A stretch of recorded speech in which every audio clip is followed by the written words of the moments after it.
Potatoes. I love them, all different forms. One of my favourite things ever. I always think if you've got potatoes in the pantry and eggs in the fridge, you've got dinner. And today we're going to make a potato galette, which is about as simple as it gets. But you do need the right sort of potato. So today we're using a high-starch potato to go into our galette so it all sort of melts down and sticks together into a lovely cake. This is going to taste good, isn't it? For something so simple, yes. Now, what we need to start off with this are some sliced potatoes. Now, I've used a mandolin. If you've got great knife skills, then feel free to just slice it very finely. But I think a mandolin's great, but they can be a bit dangerous. And Moi has sliced off a third of her thumb in one little adventure. So I now use this oversized butcher's glove to slice them down. So you do need to be respectful of them.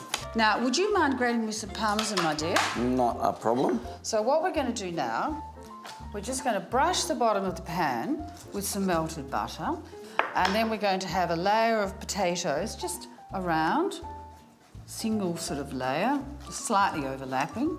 And then we're going to just brush this with a little bit of butter, not too much, a little bit of salt and pepper.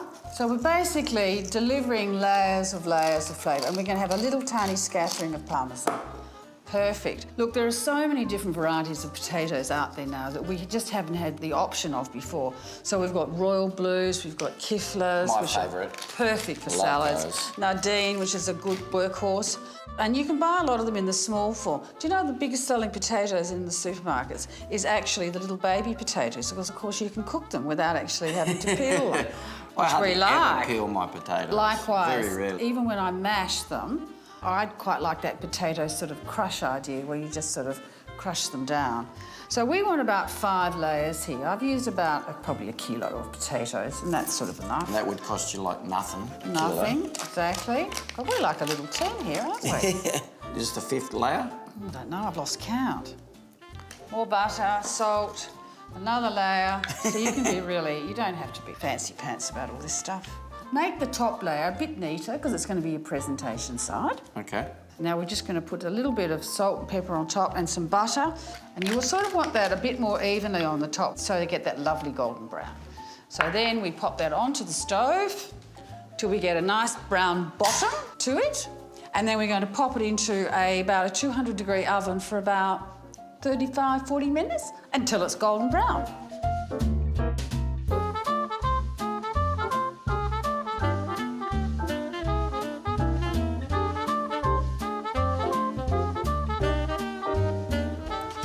Oh, look at that. Look at that. Now that should just slip oh, look at that. Perfect. So we're going to cut a nice wedge out of this, do you think? A nice sized wedge. Oh, that's about a me-sized wedge, I think. And we'll pop that on there, because that's quite rich, actually. We're going to have some of this lovely, sharp sort of salad greens with new season radicchio. How gorgeous is that? It'd be a nice contrast as well. It is, because that's sort of slightly bitter and that's very rich and sweet, and I think the two together are just gorgeous. How lucky are we, the Spud Shed? Put the potato back on the map for us.